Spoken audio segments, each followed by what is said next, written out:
What kind of monster? What kind of absolute stark raving monster forks Scheherazade?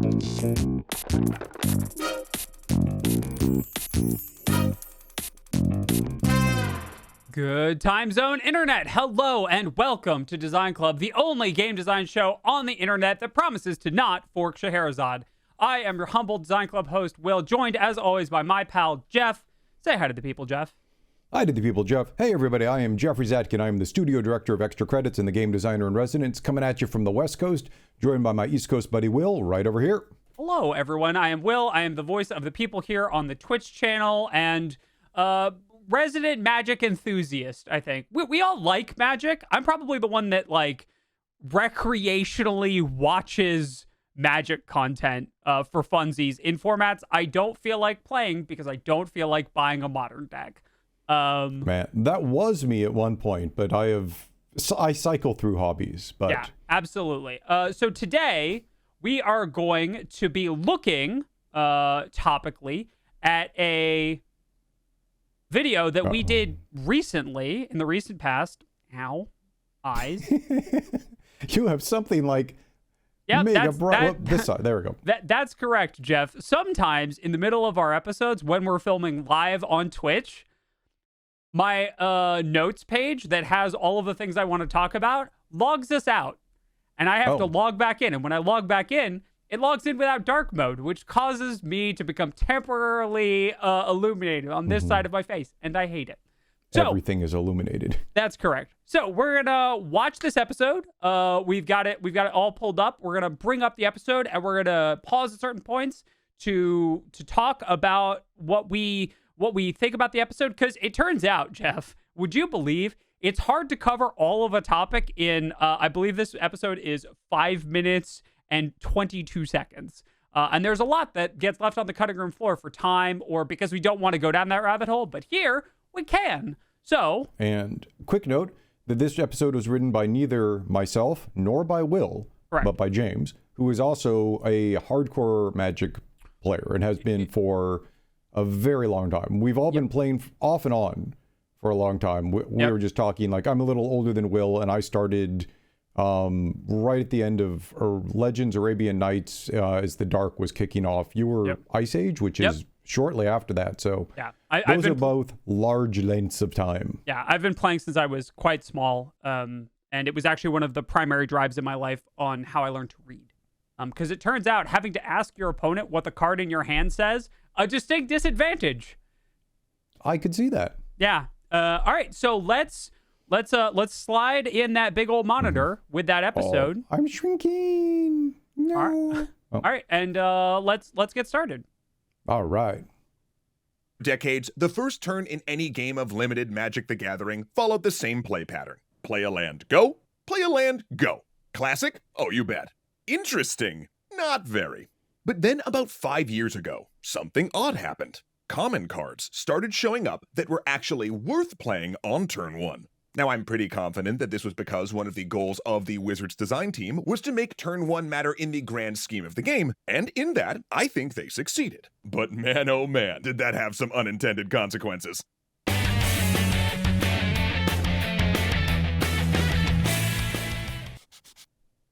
All right. So that is such good music. I mean, I do that love and the intro. history music are both just yeah, absolutely solid on intro. All right, so let's establish a thing real quick right off the top. All right. This video is talking about limited. That's a very important thing to address. Limited means drafting. Limited means your card quality as a whole will not be the same as it is in constructed. Your decks are smaller. They are full of things which we call draft chaff, cards that are not good in a constructed deck, but are okay, good even, in a situation where you don't have 100% control over what you're playing. And I think that matters quite a lot for this. And it is worth, for people who aren't familiar with Magic, Magic has been around for so long that they have put in different formats that allow you to play old cards, new cards only, what's called draft. Like commander. Like, there are multiple different ways to play the same, or to use the same set of cards and rules to play different versions of the game, most of which are nigh well identical with each other, with the exception of how you put the decks together. Yes. Is that a fairly good summary? Yep. There are a couple particular oddball formats, like multiplayer formats, Commander, Two-Headed Giant. But yeah, for single player, that's largely true. Go ahead, sorry. There's a really good question from chat, which from Capstone here in Twitch chat, that says, does draft mean you don't know what your cards will be? Correct. So draft begins by each player has 3 sealed packs of cards, and you will open them. You'll take one, and then you'll pass the rest. And from the cards you receive, you'll take one, pass the rest. This would be like a group of, say, 5, 6, 8, some number of people sitting around together, and everybody does that. So you get your 45 cards, you pick one, you pass it, and you just keep picking. So part of your strategy for that is not only drafting your best deck, but sometimes taking cards to make sure that other players don't get them. And because you will also be playing against those people, you will be learning what could be in your opponent's deck when you play, right? So there's drafting there's a and lot Magic, of strategy around it. is very high level, right? There's a whole concept called signaling, which is how you communicate without talking, because you're not allowed to table talk, to other players, what colors you're in or what your archetype is. It's very interesting, and we can talk forever about that, but that's not the point of the video. The final thing to know, though, is this is perhaps the most balanced version of all of the different Magic ones out there, because you don't need thousands of dollars to have constructed a deck or to found a whole bunch of rare cards to play a certain, like, this is a great group of friends sitting around, or show up at a hobby shop to play tournament, or hop online and like do a draft. So yep, absolutely. And Jeff's not kidding, by the way. Some of the more expensive formats I have referred to as grown adults having a money fight. There are decks that are over $100,000. It's absurd. Just because there are tales of people selling off their Magic collection to buy a house. Correct. Yep. Like, James famously sold off his Magic collection to go to college. Wow, I don't know if I knew that. I sold off mine when I moved to Seattle to the EverQuest team, just because I had too many things I was moving around with me. I sold mine when I moved into my new place and bought a whole new suite of appliances for like my place. Magic is ridiculous. Magic is weird that way. So, but quick thing going on that. Turn one more interesting is a very designery choice. Like that is a thing that like a design team looks at and says, hey, we think our game is great, but we think it could be improved in this way, and makes a concerted effort with basically the design of the next couple sets of cards to put in more cards that achieve a certain goal. And one of the interesting things about Magic is because they keep putting out new sets, while unlike a computer game where you can be like, that thing was too powerful, let me adjust it in the game for everybody, you cannot do that with a printed set of physical cards. And so, they tried, it went poorly. To back up Jeff's point, they've tried once with the companion mechanic, and it's still one of the worst decisions they've ever made for Magic. Go on. Yeah. So, yes, errata is a really weird thing on physical product. And so the way that they tweak and tune their game is if they ever want to try and nerf a thing, things come out in the next set or two that work particularly well against a certain card or a certain strategy. But it is a live tuned game based on every set that is released after every previous set. So you absolutely can have a design goal based on the content you put out rather than the rules itself. The other quick thing is unintended consequences were mentioned there. Unintended consequences are basically when you design a thing or you make a thing, and the action that you put in may or may not do what you wanted it to do, but also has a secondary effect that you or your team did not think of. It's, hey, we did a thing. Cool. But people also now act this way. That's an unintended consequence. Short version. Yep. It's a great short version. All right. Shall we continue? Let's do it. Magic is like almost no other game. It's been around for almost 30 years, and for most of that time, its design leadership has been fairly stable. As a designer, this is amazing. It means that you can watch their design thinking evolve, and you can get a pretty good idea of what they're trying to do with each set, which leads us back to the push to make Turn 1 interesting in Limited. For years, even the most aggressive Limited decks were loath to put in Turn 1 plays. All right, I'm going to back up one frame here real quick to this frame because this is really important. So this is an excellent illustration of something that Magic players are super familiar with in concept, if not exactly what this looks like. Although this looks like the one on Arena. This is David art, right? I think this is David art. Let's see. Hold on. I think this is Scott art. It might be. Kudos to whoever did this art because this is the Arena. This is the Arena curve. So this is an illustration of the mana curve of a deck. I should know this. Oh, man. Usually I can tell. I think you're right that it's David, but his style's a little more Scotty on this. Yeah. Well, he also had different reference material to work from because working with stuff that's identifiably Magic because Magic's developed its own art style over 30 years too, which is fascinating as well. At some point we should do an episode on why Magic is one of the biggest art patrons in the world. Oh, yeah. That's a fascinating topic. Anyway, so getting to this, can you throw Big Cuddle Monsters comment on screen? I cannot. Okay. That system is broken right now. I'm still working on fixing it. So there are different costs to play a card. You need to generate a resource called mana to play the card. Lands generate mana. Other things also do. We're going to keep it simple. You want cards at most spots on that curve. You want to have something substantial to do at every point in the game. So what the 1, 2, 3, 4 under it is representing is how much mana it costs to play the card. So what a lot of players do is, since you can usually play, again, there's exceptions, but the easy rule is you can play 1 land a turn. So if you drew, say, 3 land over your first throw, you drew, say, 2 land in your initial draw with 1 more in your first 3 turns. By turn 3, you could have 3 lands down, which would be 3 mana.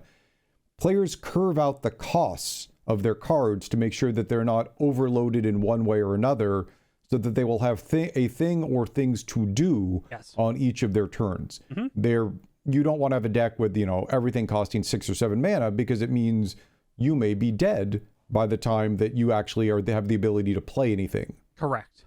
And so the very interesting point that's correctly being made by this episode is 1-drops have historically, or things that cost 1 mana. Right. Well, yeah, things that cost 1 mana historically not good, because we're not going to get too deep into this. It doesn't just cost 1 mana; it also costs a card, and a card is sort of a nebulous resource, particularly in Limited.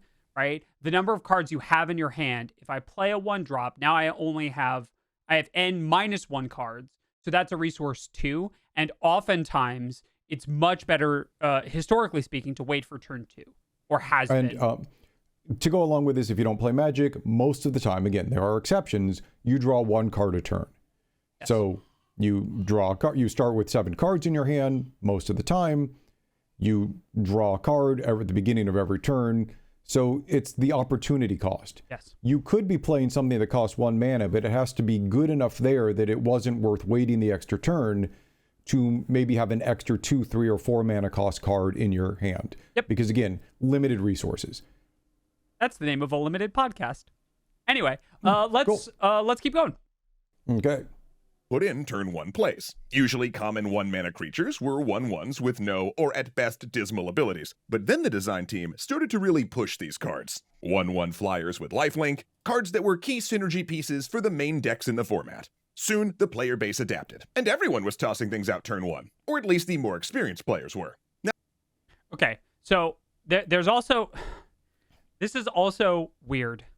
One of the other opportunity costs, and this is sort of another shift in thinking, with another change that they've made in design that doesn't come up in the episode, but I do really think needs to be acknowledged, is there are more types of lands in the formats now that can enter untapped and tap for 2 or more colors. In general, it's 2 colors, at a cost. So there are, it used to be that there were plenty of cards that came in lands that you could not use the turn that you played them. That in return for them being more versatile. Correct. There are now more types of lands that can enter and be used in the same turn under certain conditions. So there are lands that if they're the first or second land you play, they come in untapped so you can use them immediately. And that has that's a cool iteration. Okay. Right. So it makes it much more possible to both play with multiple colors, because it's very difficult to draft a one color deck in Limited for a whole bunch of reasons we don't need to go into. And to make sure that if your second turn, right, you have a card of a different color, because there are 5 of them in Magic, and most cards require 1 or more colors of mana to be played, you can still make your 2 and 3 drops. So the mana base also has a lot to do with this acceleration into turn 1 in addition to the commons, but explaining that in a 5-minute episode is way too much, right? I probably just especially because they want James wants to get to the new mechanic that they introduced, because Correct. That's a very interesting thing. Yes. But just as a remark, their design goal of let's get turn 1 to be more interesting by letting people play things on turn 1 was absolutely achieved. Yeah, and they adjusted the set and the cards in it to make that possible. Yeah, so that part's successful. Yeah, and the card that was specifically called out, Healer's Hawk, is an absolutely bananas 1-drop. It's been like lots of in Limited. It was one of the most powerful 1-drops because it's a 1 mana 1/1 with 2 keywords. Two keywords. It flies and has lifelink. What was lifelink again? Lifelink is when it deals combat damage, you gain that much life. Okay, that's what I thought. On turn just 1, making sure. I turn 1, I play it. If you don't have a turn 1 also flyer, I hit you, and we swing by 2. You go to 19, and I go to 21. Right. And that gradient change is massive. Healer's Hawk is... Because unlike some other games, players each start at a certain number of life. 20 is not the ceiling. Mm-hmm. So in some games, when your health bar is full, your health bar is full. Correct. Magic is more of a suggestion. Here's where both players start. You can go down as you take damage, but you could also theoretically heal up well above that. Yeah, that's correct. Mm-hmm. All right, let's keep moving real quick. So successful implementation of let's make turn 1 more interesting. Yeah, turn 1 is way more interesting in Limited than it used to be 100% for a whole bunch of reasons. Cheap creatures, changing the mana base. Now, this had what might be an unexpected effect, though to give the team at Wizards their due, they probably did anticipate it somewhat. It made games faster.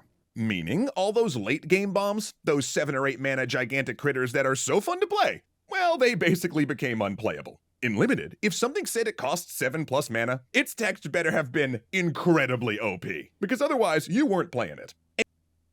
I'm again going to back up a singular frame. I'm actually going to back up several frames to this.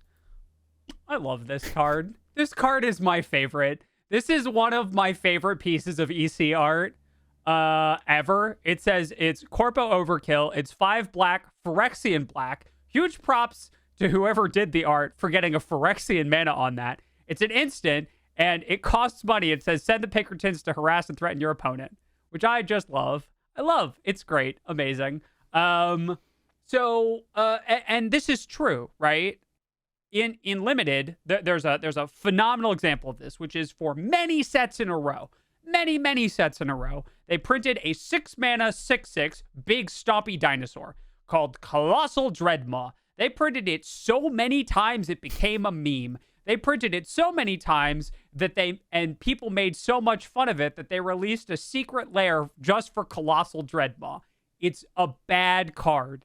It's not good in any format. If you play it, it's a joke, right?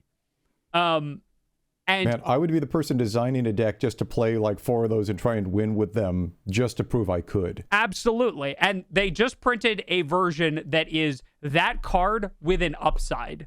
Now, when it's a 6-mana 6/6, it's exact same cost with trample. And when it enters the battlefield or ETBs, you get to draw a card for each other dinosaur, which is massive. It's absolutely huge. So, yeah, it's very true that this effect has drastically affected things. It used to be that you could play limited and get your big stompy dinosaur, giant world-ending titan, whatever out, and now 6 mana is way too much. 6 mana is... A lot of that was because limited tended to play a little slower anyway because they weren't fully optimized decks. Just Correct. Straight up.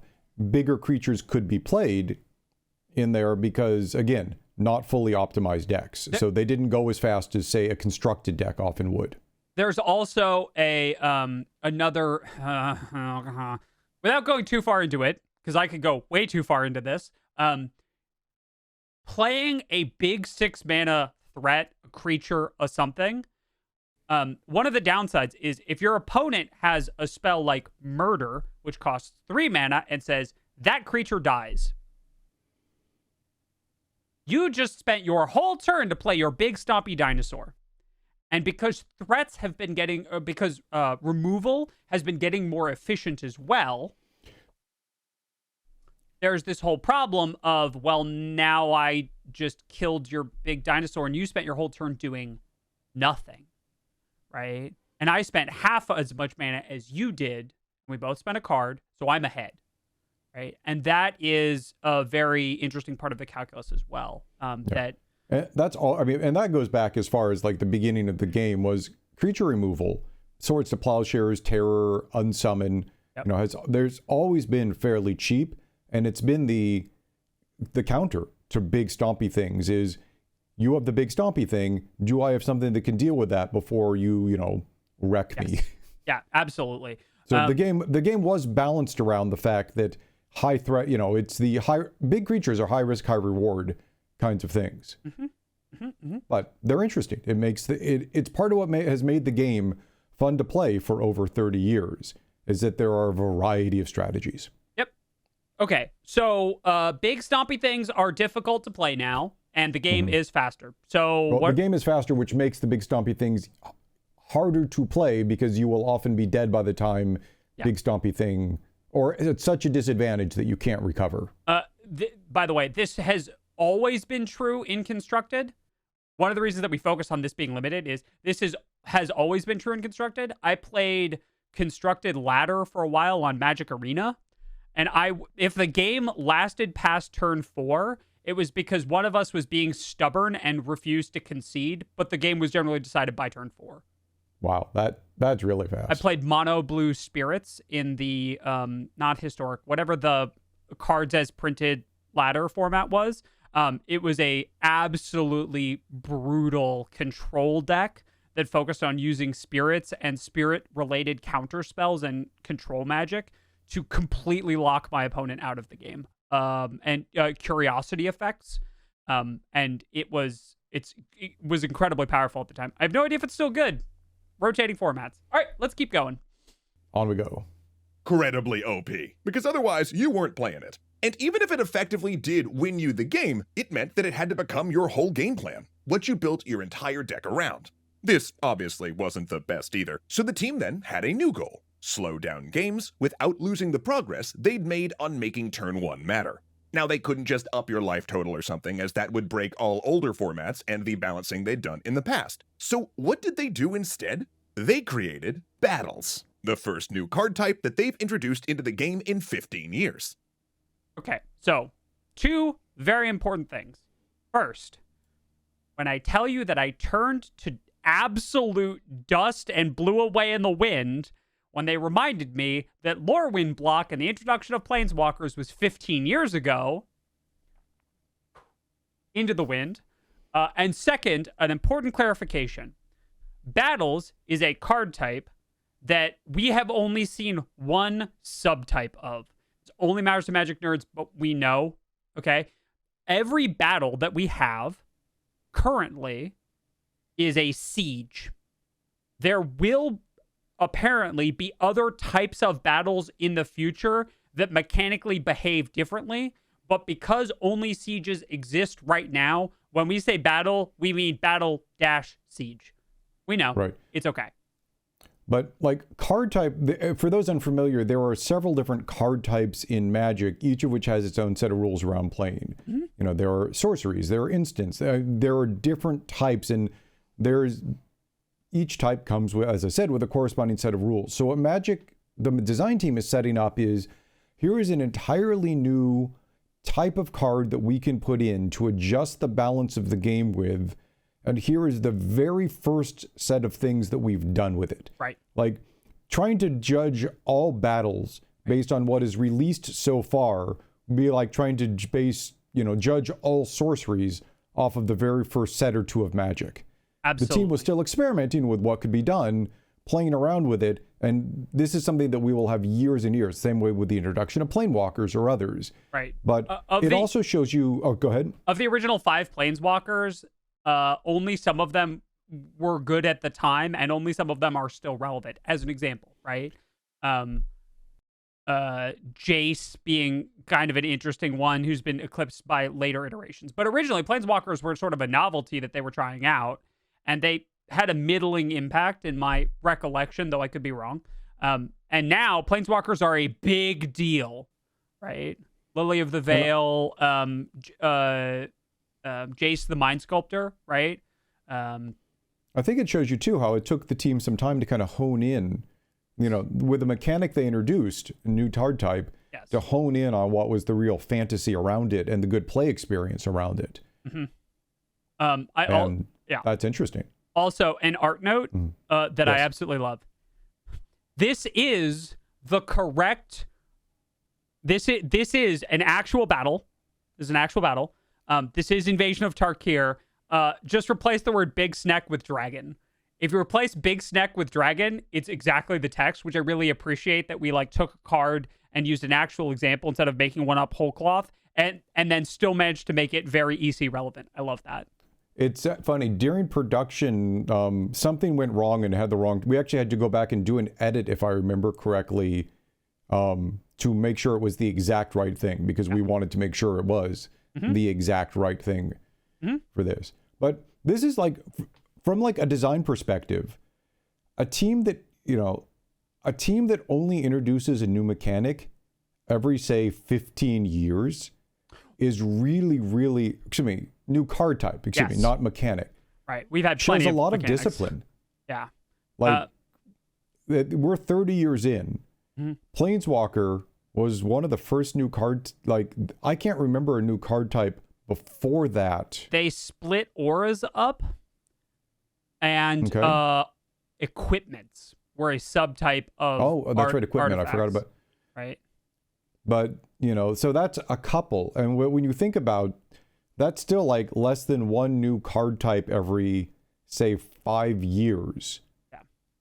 Or ish. And then waiting another 15. So it really shows you that the design team has discipline, because it's very easy for a designer to be like, let's try adding this new thing and what happens. But for the design leadership to be like, no, we are sticking within the thing. We don't want to have to teach people new things. We want it to balance well with the other thing.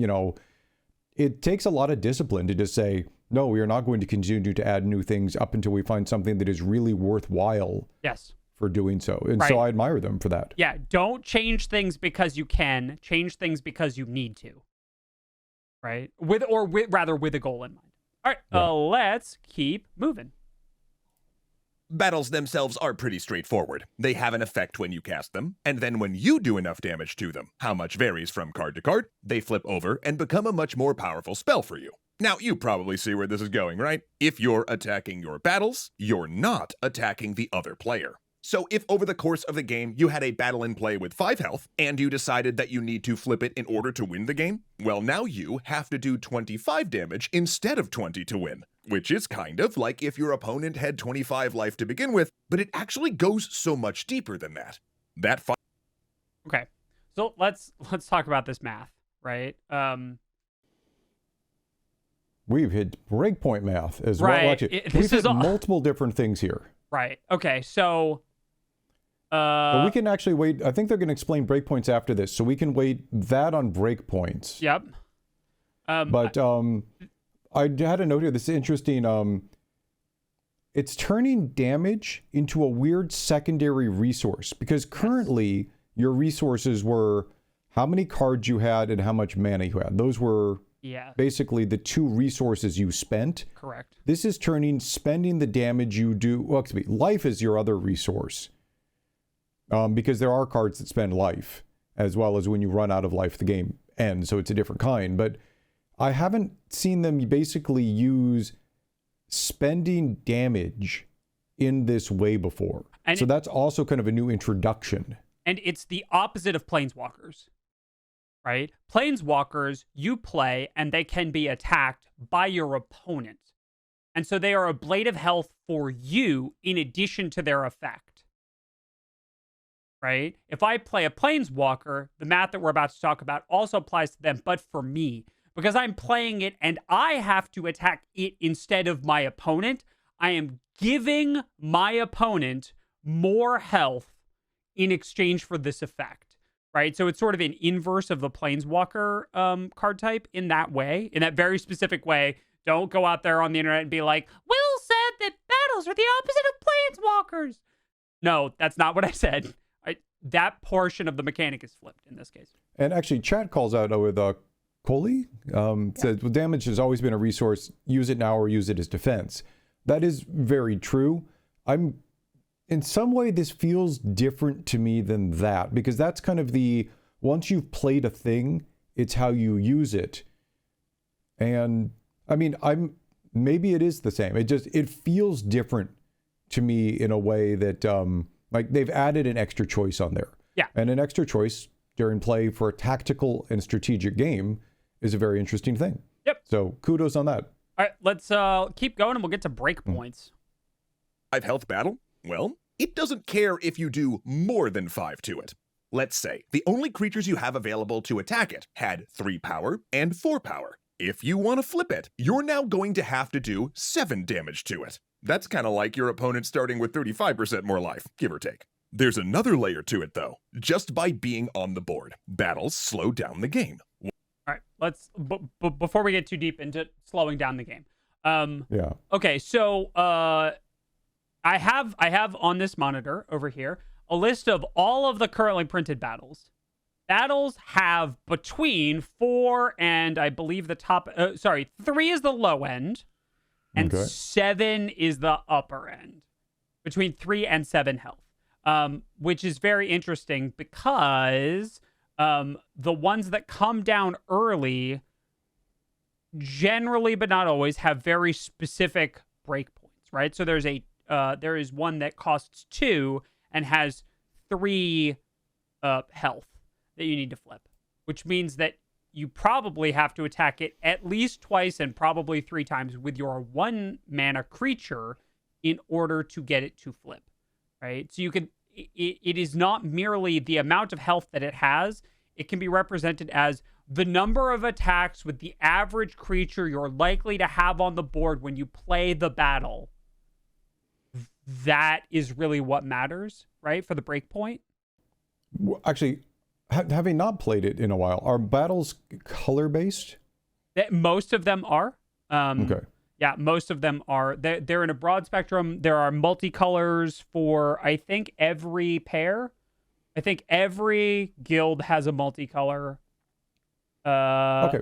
Yeah. I was just curious on that because obviously some colors are better at dealing damage or some early than other colors. Yes. Like green, for example, is slightly better at putting down slightly larger creatures early in many cases. Mm-hmm. Yeah. So it was just kind of an interesting thing around that. But yeah, it's an interesting companion. But Breakpoint, just again, for those unfamiliar with it, is a game design and now more broadly used term for how the math falls on a thing. So that example there is a really good one. If a battle needs 5 damage done, and you have a 3 and a 4 damage creature, you could theoretically attack with the 3 damage creature twice to do it. That would do 6 damage. If the battle had 5 hit points, or 6 hit points, or 4 hit points, that 3 damage creature still needs to attack twice. Yes. Like what you're looking at is how many iterations of a thing doing a thing does it take to get it done? Right. So the 4 power creature, when it attacks, it doesn't matter if the thing needs 4, 5, 6, 7, or 8 damage done to it. It would still take 2 hits. where if it had been 4 or below, it takes 1 hit. And a lot of the cards in these kinds of games, and actually a lot of games, balance their math on breakpoints. They look at, costs of different things and healing and health and buffs and everything else around kind of the how many instances do you need to do a thing to make it done, and especially in games like Magic. So this is just, it is probably worth a whole other, actually it's probably worth an animated episode at some point just to talk about breakpoints. Yep. Because they are really interesting design. Absolutely. Okay, let's keep moving. Once you have a battle in play, your opponent always has to be worried about you attacking and flipping it. This means that they're going to have to leave more creatures on defense in case you have some tricky way of trying to get through. The sheer psychological effect of one of these hitting the table will often make your opponents more cautious and psych themselves out about things like haste creatures and removal spells. Okay. This is definitely David Art. Okay. Yeah, it's definitely David Art. So when we went back to limited, right? This is why understanding what your opponent could have is such a big part of this, right? Oh, yeah. If you know what removal you've passed or what haste creatures you've passed, you have a better idea of this, right? There's this whole psychological concept in knowing what your opponent's outs are in the limited format. This is one of the reasons why people generally recommend studying an entire set when you draft it, to know what commonly available set. Cards are in the set and what you're likely going to see. The mind games here are really intense. Mm-hmm. And especially because, just as a quick thing, based on how drafting works, since it's passed around, if you're looking at, say, the player or two on your right, since it passes to the left, and, you're like, man, I'm getting slightly less red cards than I think I should be on this. Like, it's pretty easy to tell, at least for the couple players next to you, the kinds of things that they're drafting and the kinds of things that are left when they get, like, there is a whole bunch in here that this just adds to the game, and it makes it fun. Yep, absolutely. Okay, let's keep going. This all adds up to the games going longer and allowing for a much more, shall we say, swinging experience. Instead of just getting run over, the games feel like they have a lot more back and forth, which also helps make the games feel like they're going longer. Okay. Games feeling like they're going longer is really key. How so? Okay. It's actually not about the turn count, right? There are different ways you can measure how long a game goes. And the two most accurate ways to measure the length of the game are in turn count and time, right? But neither of those is as accurate an indicator of, I would say, how long the game feels like it's going as how interactive the game is, right? Yeah. Like, I think in a lot of cases, you could call it actions per second or actions per minute. Like, a lot of MOBAs kind of balance some of their champions on basically number of clicks per second that you're kind of doing around that. And that the more you have to click, the more it feels like you're doing things to a certain point, at which point it's overwhelming. Yes. The same, you look at like Clash Royale, which is a fun head-to-head game, that you're usually not making more than a decision or two per second, kind of based on the pacing of it. Mm-hmm. But that's a fast enough pace with that game to make a 3-minute game feel like you had a small epic going on, because you say a 3-minute game, if you were making a decision every 2 seconds, you've made 90 decisions in a 3-minute thing that affected how the game went. Right. By putting cards with more options in, even if you're not doing those options, you're considering them, which is kind of the same for this style of thing. And it's making the same length, both in time and turns, feel like you've actually done more because you've had more decisions that you've considered and then decided which one you actually do. I don't know about you, Jeff, but when I consider, I just have to decide whether to put the card on the top or in the graveyard. Anyway, moving on. Considers a card that was printed that now says, look at the top card of your library. You may put it in your graveyard. Draw a card. Oh, it's incredibly powerful and a little broken. Mm-hmm. All right, let's keep on trucking.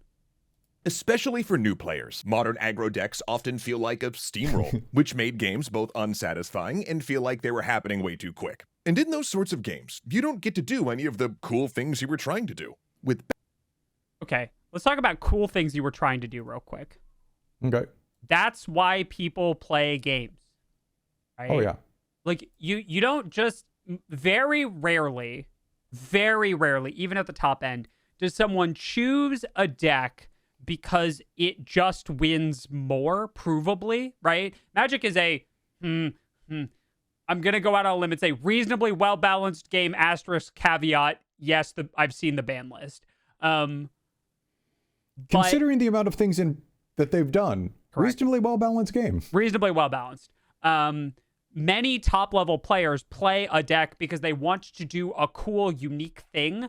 Not only do they want to win, but they want to do a thing, right? There are some people really dig graveyard decks, even if they're not even if they're one of the easiest decks to sideboard against. Right? It's incredibly easy to sideboard against a graveyard deck because you bring in all of your graveyard hate pieces. Like it's very straightforward because you have some in your sideboard. You're gonna do that, right? And so that's kind of the reason that a lot of people play is to do a cool thing. And so when you don't get to, it's a negative play experience, right? Because it feels like the thing that you like doing in the game isn't supported by the game, and that feels bad. And this isn't just Magic. This is like all game design is. Yep. Games are designed around the player fantasy of what they want to do. You know, if I'm playing D&D right now in my campaign, you know, I have an artificer. For the first time ever, I'm playing one. Will, would you believe that we bumped into a broken wagon like last week and my artificer like fixed it so we could like move out with the wagon, something the DM wasn't expecting, but I got to like play to the fantasy of, or maybe he was, and that you threw it in for that. Like I got to fix a thing along the way that made our progress better. Yep. You know, when you're playing any kind of deck, you know, it's like I am playing my necromancy deck. I'm playing my this. It's the Riot very specifically balances all of their champions in League of Legends around fulfilling a certain fantasy of action of what you're looking to do. And so most of those games, you get the ability to do so because you don't get shut down in the same way that a card game can shut you down as quickly.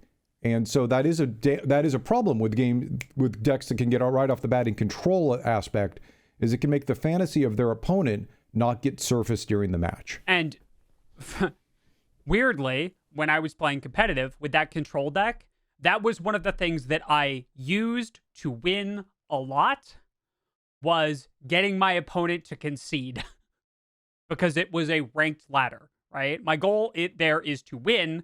I'm doing it in a way that I find enjoyable, but one of my win conditions was to just get my opponent to concede.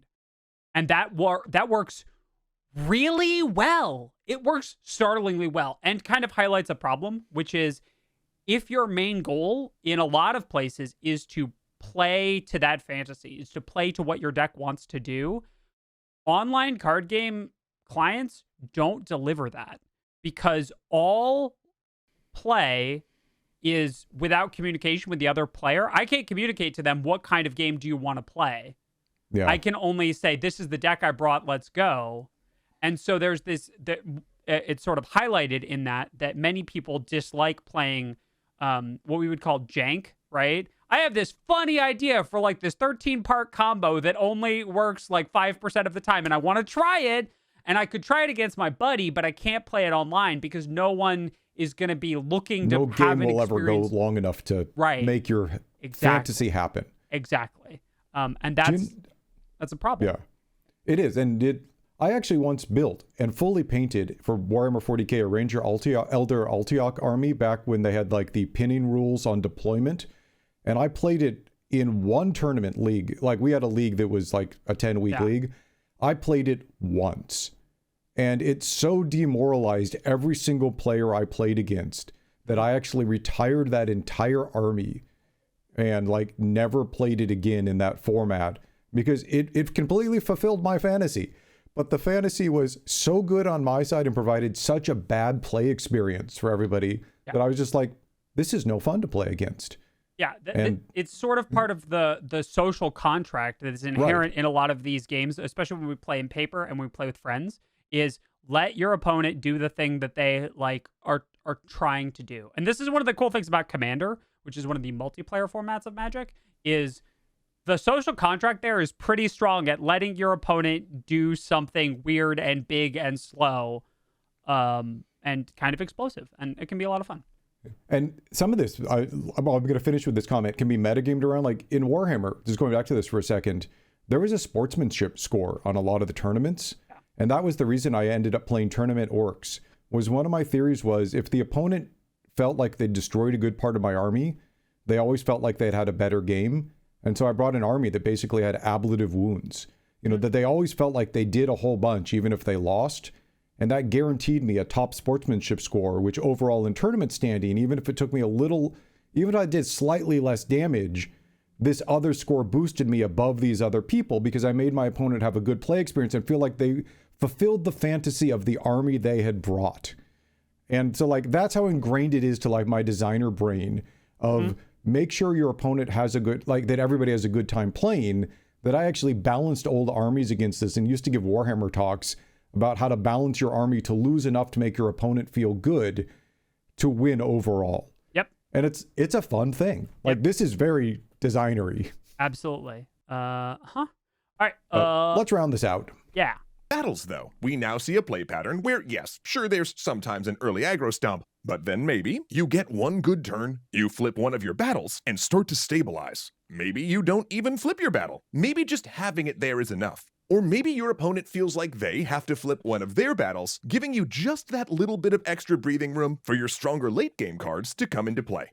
It's this seesaw gameplay. The faster deck starts winning, then the deck with better card quality takes the lead, then it goes back and forth as people start dropping bombs. That makes the game feel like a longer, more satisfying experience. It isn't just I got rushed down or I stalled until they ran out of steam. It has dynamics. And then when you're telling your friends about these games, there's now kind of a story there, a bit of an arc, which I think is key. Because when people say they want a slower format in Magic, I'm guessing they probably don't mean specifically they just want the games to take more time. Kind of feels like they want a chance to be able to play a variety of decks and do big things that might swing the game. So that's a huge part of Magic lore, right? There have one of the most famous Magic moments of all time is when both players there's a mechanic that relies on you having no cards, no resources in your hand. It's called Hellbent.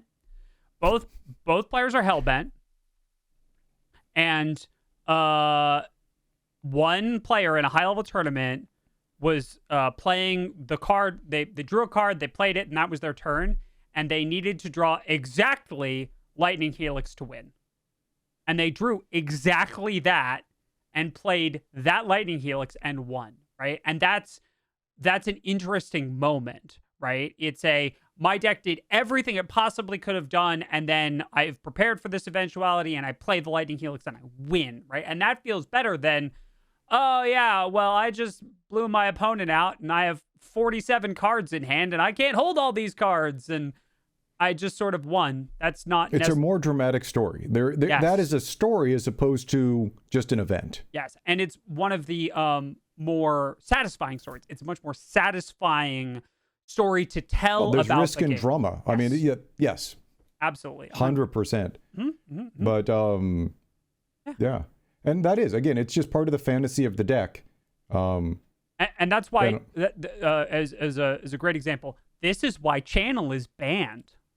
Oh, yeah. That actually, I mean, in the old days of Magic, like the very old days, there were a couple of decks that could win on turn 1 or 2. Turn 1, like possibly even before your opponent had gone. And they were just so unsatisfying to play against because it felt like either a completely lucky draw or like the opponent had just so outspent you on money for certain cards that you would never afford. And Magic has really gone away from that style of format of that super quick burn, win turn 1, 2, or 3 kind of thing into these longer games that actually have swings and narrative. And that's been only a good design choice. Yep. Like it's fun when you blow your opponent away turn 1 once. Yeah. But you kind of have that mental achievement unlocked and you realize it's just not a fun game for everybody to play. And that's a big part of what goes on the ban list, particularly in evergreen formats, right? That's the reason why Flash is banned in Commander. There is a way that you could win on turn 0 with a card called Flash. And like you could win even if you didn't go first before your opponent got to take a turn. Wow. Yeah. It involved a very specific hand and no free counter magic from 3 other players in a competitive format, but it was possible. And the fact that it was possible was not good. There were so many players, by the way. They printed a card once called Force of Will, which basically, besides having the name Will in it, let you cast a counter spell by discarding another card in your hand instead of paying the counter spell cost. And there were so many people with $1,000 plus decks that were so unhappy when that got printed, because there were a lot of people who were like, I've spent all this money to, be able to pull this turn 1 victory off, and now somebody can just put a couple of those in their hand, in their deck, and the rest of us were like, yep. That's correct. Free counterspell, the 3 main free counterspells, Force of Will, Force of Negation, and Pact of Negation, are all still see a fair amount of play. Because they're a just limiter. for those reasons. Yeah. Subtlety seems see some. It's the Evoke Elemental from the Modern Horizon series that lets you pitch cast an elemental to do the same thing. But like that is a valve on, I'm going to run away with the game and prevent you from having any fun. And it's sort of the no, we're actually going to play this game button, which I think is really good. Well, also just them existing put into the fact that they existed changed the meta and got more people to go off of the crazy combo that could, win the game turn 1 or 2 by blowing their hand, because somebody might be sitting there with that card and wait till that last step and be like, and I counter that. And that pretty much means they've won the game because their opponent had just exhausted all of their cards trying to get this turn 1 combo. Correct. And by doing that, people stopped playing those stupid turn 1 combos. Yep. That's great. So, yeah. But let's see this through and then wrap up. Okay. Winging us right back to where we began. A design decision that led to speed and power creep in Magic, a desire to reverse that effect, another decision to find a way to secretly increase the player's health without changing the game, and the genius of it is how many levels it worked on. But there is one more question that does remain. What unintended consequences will future players have to battle out from this change? Well, for the answer to that, I'm sure we'll see you in a couple more years. I love the music under Matt's like little wrap up speech. It's so good. So yeah, Tiffany did that one for us a while ago. Tiffany makes such good music. I'm gonna pitch a thing. If you haven't listened to the lo-fi track that we did for the history of sleep for April Fool's Day, one of my favorite videos we've ever done. Mostly because I get all of the in-jokes about like Matt's work schedule, and also the track is just an absolute banger. I love all of Tiffany's It's a work. lo-fi banger, but yeah. It's a lo-fi banger, right? But like, yes, absolutely. All right, Jeff. So what's our concluding thoughts? Do you agree, by the way? I don't play limited anymore. So like from a constructed point of view, I wanna say that in constructed, battles sort of like were a brief flash in the pan and then did not have long-term consequences in constructed play. But again, they're adding a new tool and they're going to need to refine it as they go. In limited, I definitely think they were relevant in that one set when people drafted that one set, but that was a short window as Magic continues to churn out sets. Yeah. Like I'm curious to see over the next couple of years in the same way, like they honed in on planeswalkers and they've honed in on other things. This is a new tool. This is a new tool in the Magic the Gathering designer tool set that they have for playing with things. And so I think they successfully fulfilled what they were trying to fulfill as a test for that set. And I'm really curious to see over the next couple of years how they move forward with refining that and figuring out what else can we do with it. Yep. So like, I'm mostly interested from a design sense on what do they now do with it. I very much agree. I think it will be very interesting. Thanks so much. But, I would just say, but like, it isn't the biggest change they made. It's like, this was a measured change, measured tool that they put in. It wasn't a, let's pull ripcord to like swing things drastically. This isn't the Evoke Elementals, right? The Evoke Elementals from the Modern Horizon set were a new, very specific cycle of cards that have had a drastic impact on the game. All of them see some amount of play, and are all very interesting cards. Grief, Fury, Solitude, Endurance, and I'm missing one because my brain is Swiss cheese, and that's okay. But that whole Fear, cycle, surprise, and a sudden. No. yeah, right, exactly. So it's very interesting to see them take a more measured approach to this, as opposed to something like the pitch elementals, which have had a huge impact on all the Eternal formats, particularly modern. Yeah. And speaking of that, Will, if people Yes. want to find us on the internet and come watch us live, what should they do? You should come on over to twitch.tv/extra credits. We do this every Thursday starting at 11 a.m. Pacific, 2 p.m. Eastern. And we hang out here. We do a pre-show with chat where you get to hear me and Jeff talk about other stuff. Today it was fishing. Fishing and MMOs. Yeah, fishing and MMOs. So please do join us for that or a whole host of other content here on Twitch. Thank you so much for joining us for this episode of Design Club. We hope to see you all soon. Hi there, everyone. This is Will and Jeff from the future, from when we recorded that episode, but the past from when you're seeing it. We just wanted to take this opportunity to let you know that episode of Design Club that you just watched is going to be the last one that's on YouTube for now. We're still going to be doing them here on Twitch. You can come over there and follow us if you're interested in more design-focused content. We'll put a little QR code right there on screen. You can scan it with your phone, or we'll put a link in the description where you can come on over and join us on Twitch. Because we're really super proud of the Design Club format and the content we do, but long form on YouTube is just expected to be more scripted, and that's absolutely not the vibe we're going for. We want this to be conversational and loose, and having run this experiment, we've realized that the way we want to do it is just better suited to Twitch and less suited to kind of the YouTube more scripted format. And so we're going to stay with the thing we like doing. We're going to keep doing it on Twitch. Yeah, absolutely. We've also heard a lot of your feedback when we announced this over on Breakfast about wanting an audio version of it or an upload to a third channel. We're taking all of those things into consideration.